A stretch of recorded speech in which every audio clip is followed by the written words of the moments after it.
Hello and welcome to Wineskins, a program that features the lives of the saints and reflections on the Sunday readings, along with information on a variety of topics and issues from a Catholic perspective. I'm Father Jim Korda. Our program is brought to you through the annual Bishop's Appeal, the Catholic Communication Campaign, and St. Paul's Catholic Books and Gifts, a division of the Society of St. Paul. Our interview segment today will feature Joe McCarns on the 75th anniversary of the Diocese of Youngstown. We will also get a glimpse into the life and times of Our Lady of Guadalupe, along with reflections on the readings for the second Sunday of Advent. That and more on Wineskins. To tell us more about family life in the Diocese of Youngstown is Dave Schmidt. Today is the feast of St. Juan Diego, and Wednesday, December 12th, is the feast of Our Lady of Guadalupe. The story of Juan Diego and Our Lady of Guadalupe is a most fascinating one. It occurs in the year 1531 near present-day Mexico City. When the Spaniards arrived in the New World, this area of Mexico had been ruled by the Aztecs. The Aztecs were notorious for their prevalent use of human sacrifice in their religious rituals, sometimes sacrificing thousands of people at a time in order to strike terror into the hearts of their enemies. When the Spaniards conquered the Aztecs, they outlawed their practice of human sacrifice, but despite their efforts of evangelization, relatively few of the indigenous people converted to Christianity. Juan Diego was one of the few converts to Christianity. He was a poor, simple man to whom Mary, the Mother of God, appeared as a pregnant native woman.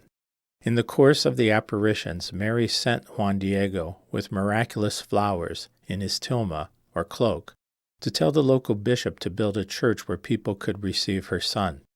When Juan Diego opened his tilma to show the bishop the flowers, an image of Our Lady was revealed that remains to this day. A church was soon built on the site of the apparitions, and over the next 10 years, millions of the indigenous peoples embraced Christianity. By following the mission that Our Lady entrusted to him, Juan Diego helped bring Christ-transforming love to a culture gripped by oppression and death. Do we have a similar mission today? Today we see the dignity of human life disregarded in what many describe as a culture of death. Unborn children are sacrificed in the name of choice, and aged or ill people are encouraged and assisted to take their own lives. I would like to submit to you that one way to stand up to the culture of death and serve as a voice for the voiceless is to participate in the annual March for Life in Washington, D.C. on January 18th of this coming year. January 18th is the Friday before the 46th anniversary of the Supreme Court's infamous Roe v. Wade and Doe v. Bolton decisions that in 1973 struck down any state laws restricting abortion, thus making abortion legal and on demand throughout the United States. For 45 years, hundreds of thousands of people who believe in the sanctity of human life have journeyed to Washington, D.C., braving the cold January weather to call attention to how legalized abortion has hurt women and taken the lives of millions of unborn children. Over the years, this peaceful demonstration has grown to be the largest pro-life event in the world. Buses have been organized at various locations throughout the Diocese of Youngstown to take pilgrims to Washington, D.C. for the March for Life. Most of these buses are what we refer to as red-eye trips. These inexpensive trips have participants board their buses late on Thursday night prior to the March for Life. The buses then travel all night to Washington, D.C., arriving there early in the morning. Pilgrims then participate in a special Mass and other events before making their way to the rally site on the National Mall, where the March for Life begins. There, the pilgrims join hundreds of thousands of fellow pro-lifers in their march up Constitution Avenue to the Supreme Court and Capitol buildings. The pilgrims then make their way back to their buses for the return trip home, with the whole trip lasting a little more than 24 hours. If the red-eye trip is not for you, there is at least one bus originating from the area that involves an overnight stay at a hotel just outside of Washington, D.C.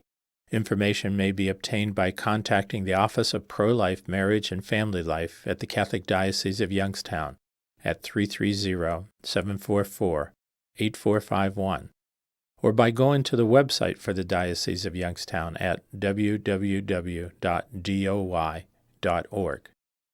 We as Christians are called to be messengers of God's love, treating one another as cherished and chosen by Him.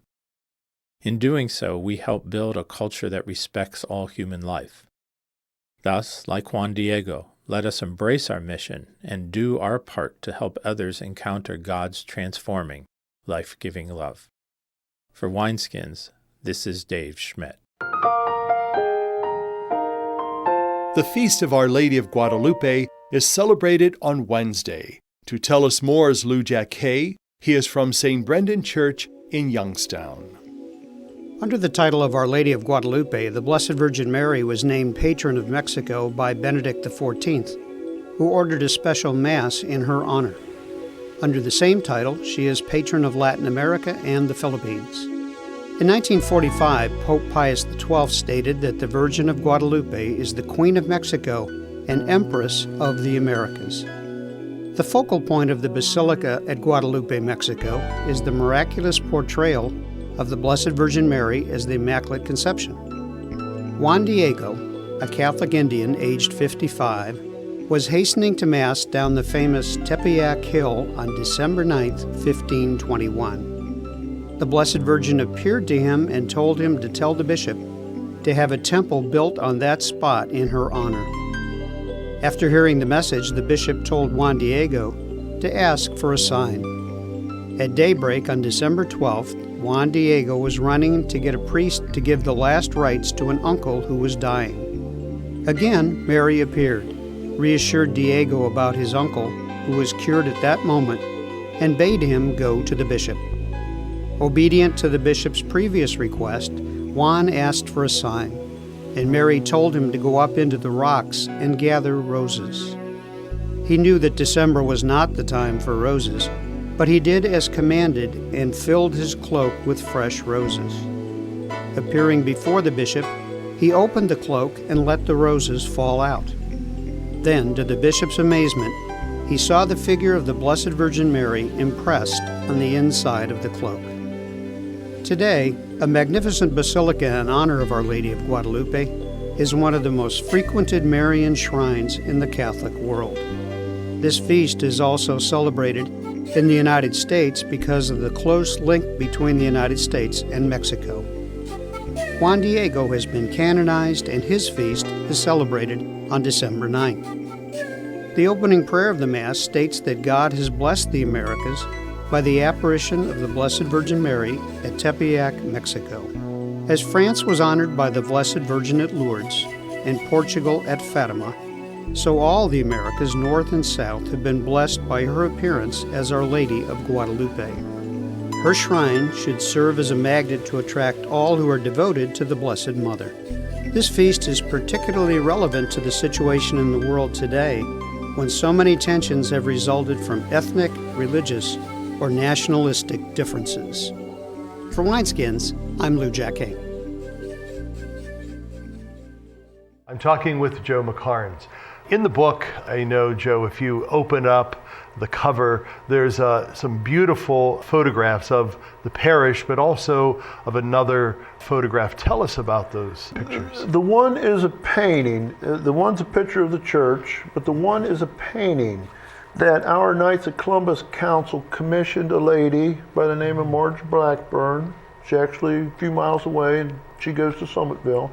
But anyhow, she's an unpublished artist, doesn't even consider herself as being an artist. But we commissioned her to paint this painting of the log cabin and the current day church, and the midnight mass, that's its title, was for the purpose of, I guess you asked this earlier, but that was for the purpose of the first Mass being said up in the present day St. Philip Mary Church, was Christmas Midnight Mass in 1849.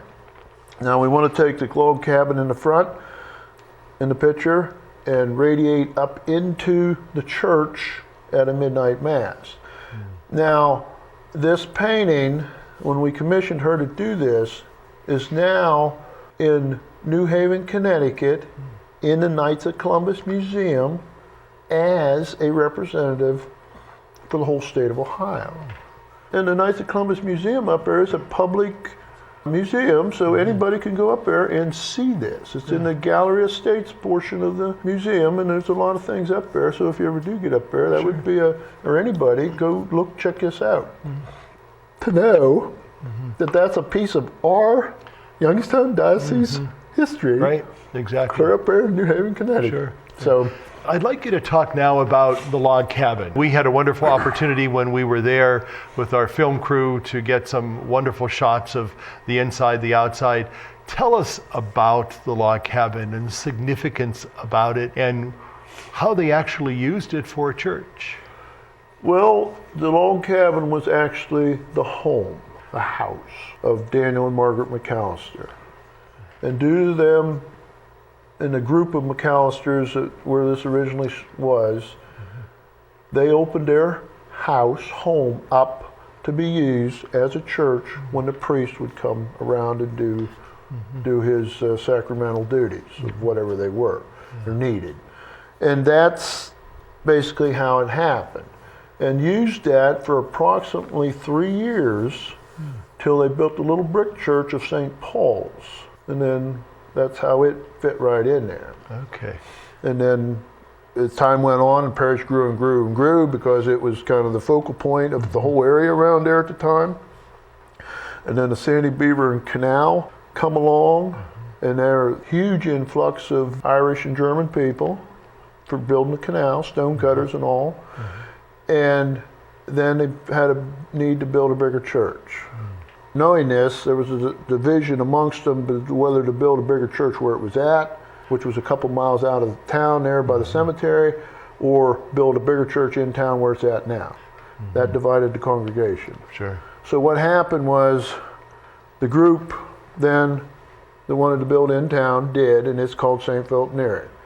The other group went over to Summitville, St. John's, and built that church. Now the interesting part about this is the cornerstone was laid on September 10th, 1846. The cornerstone for St. John's in Summitville was laid September the 11th, 1846. Our first Mass in St. Philip's was Christmas Midnight Mass in 1849. Not quite done enough, but it was done enough to have Mass. So that's when they had it. Interesting. With the first Mass, St. John's at Summitville, in Easter of 1852.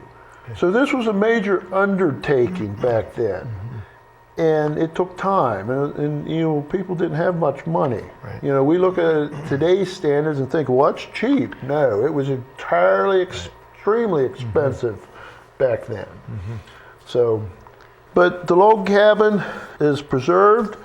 For the 150th anniversary back in 1967, Father Culp, or Monsignor Culp, and a local historian, they actually went and found where this log cabin was. And since it was private, they had built, the people had years come, had built around it with a house and kind of tucked it away, hidden it away, until they went and the people at that time, I guess they ended up tearing the house down because it was pretty much hadn't been lived in, and then moved the log cabin from where it was to in where it's at now for the 150th anniversary. Okay. Now here it is, 200 years, the log cabin's still there, and we built this protective structure around it. What would you like to let the folks know that are with us also about St. Philip Neri and the significance of this old church that really has roots that go back much further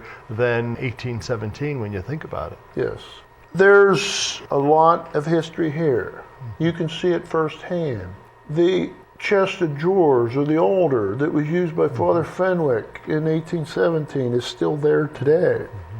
It's got a little age to it, but it's still a nice looking piece of furniture and still being used today. Bishop Murray has been down. Bishop Murray has actually said Mass with this altar. We took it up to the cemetery one time for a function up there, and he said Mass on it.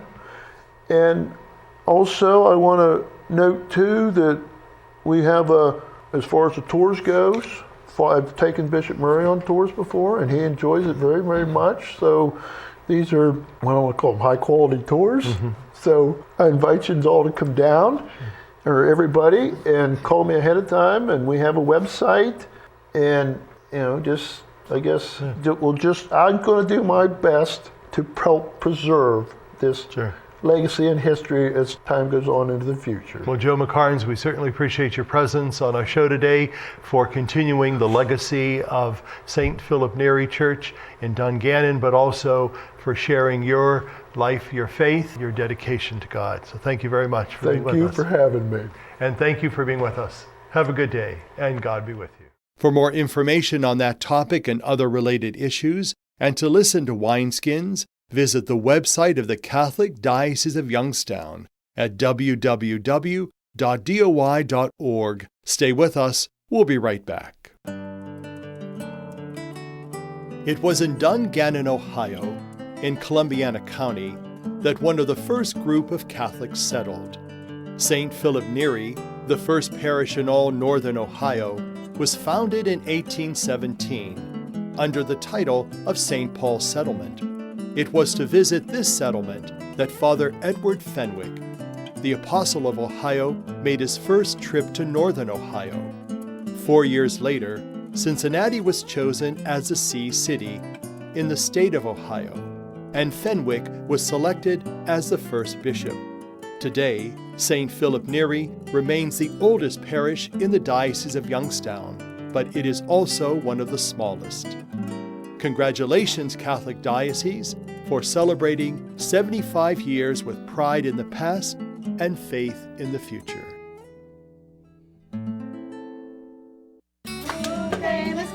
In a corner of rural New Mexico, children play in a daycare center. Not long ago, their days were very different. While parents worked in the fields, children stayed home alone or sat in a car in the heat of the day. Now they're learning, playing, safe and well-fed because 5 women dreamed of decent daycare and made it a reality.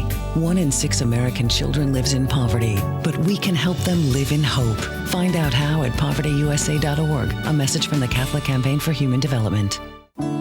By the time we can walk, each of us yearns for the joy that comes from being able to do for ourselves. Church World Service believes that being self-reliant is a joy everyone should share.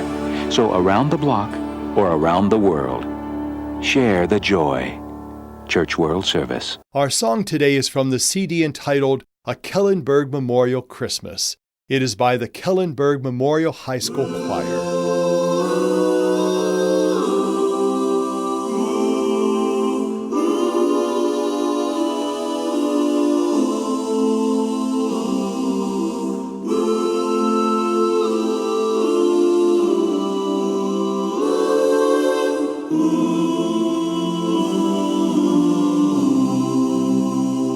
The streets are lit in every town. We fill the stores, we rush around. But keep in mind that on this day a child was born who lit the way. Keep his name in Christmas.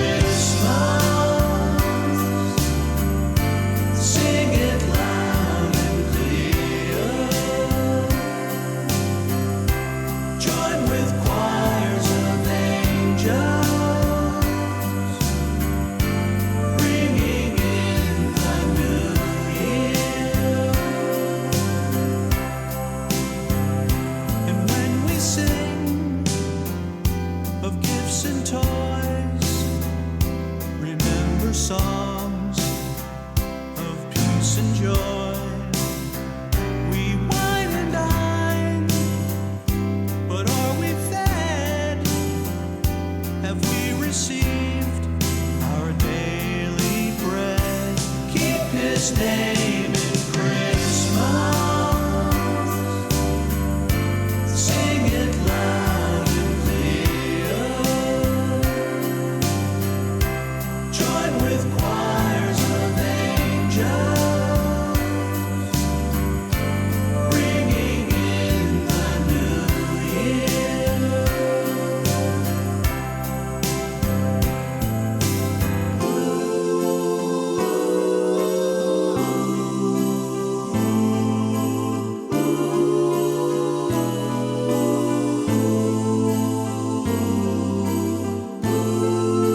So celebrate, take in the sights, and as you hang your Christmas lights, be sure to tell your boy and girl about the light of the world. Keep his name in Christmas, sing it loud and clear, join with choirs of angels, bringing in the new year. Keep his name in Christmas, sing it loud and clear, join with choirs of angels, bringing in the new year. Join with choirs of angels, bringing in the new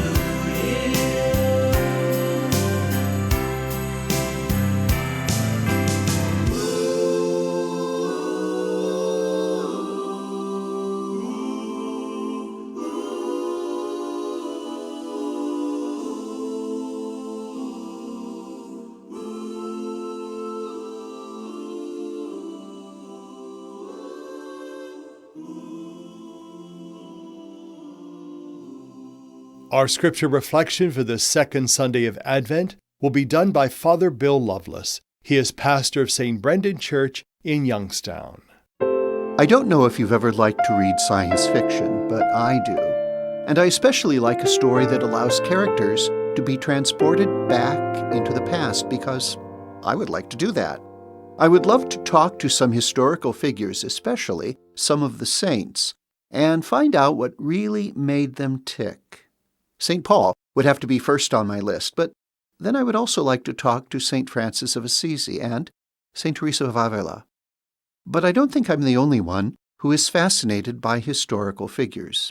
In particular, I think the author of today's Gospel, the Gospel of Luke, was also fascinated with people in history, and it's pretty clear that he was fascinated by John the Baptist. He saw John as the very last of the prophets of the Old Testament, and he painted him in stark colors on the pages of the Gospel. He introduced John in epic terms. Note this. In the 15th year of the reign of Tiberius Caesar, when Pontius Pilate was governor of Judea and Herod was tetrarch of Galilee, and his brother Philip, tetrarch of the region of Iturea and Trachonitis, and Lysanias was tetrarch of Abilene, during the high priesthood of Annas and Caiaphas, the word of God came to John, the son of Zechariah, in the desert. Well, okay, that's a real mouthful of names, but you only need to hear the list, and it's clear that someone very important just entered the scene. But note this, the one he introduced, John the Baptist, was not even the main player on the stage. His role was to prepare the way for Jesus. But that role was so significant that it merited Luke's listing the earthly powers of the day. And guess what?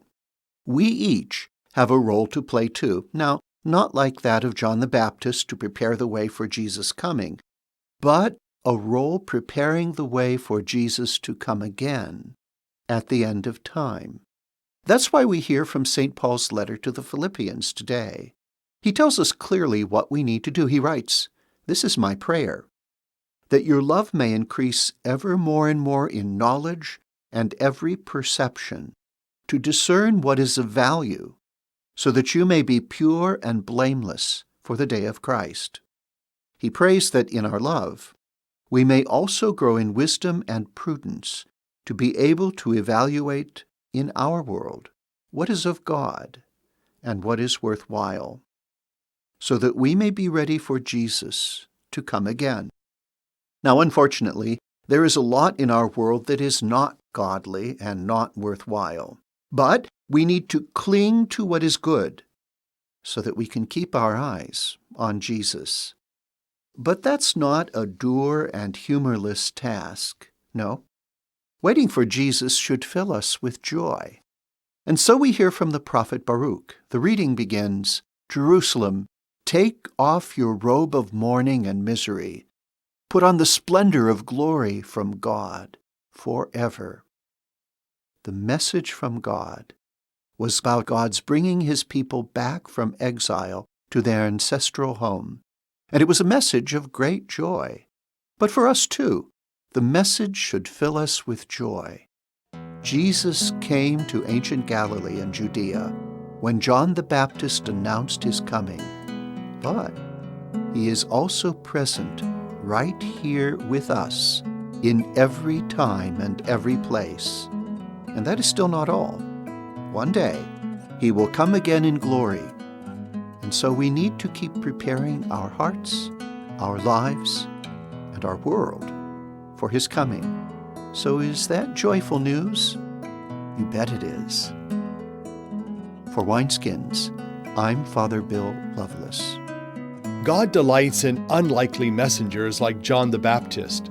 Let us be those messengers who spread the good news of God's love to a waiting world. Let us begin by being faithful in small, invisible acts of obedience and service, and see what God can do through us.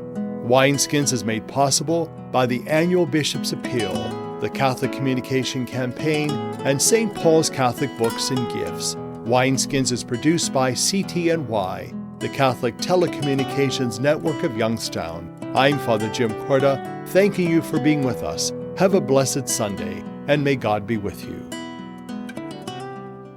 What have you done for your marriage today? I gave my wife a hug this morning. I told her I love her. I did her hair this morning. I think it looks pretty good. I cooked my husband's favorite breakfast. I bought her an orchid. What have I done for my marriage today? I sent my husband a love email. I read the newspaper to my wife, and it cracked her up.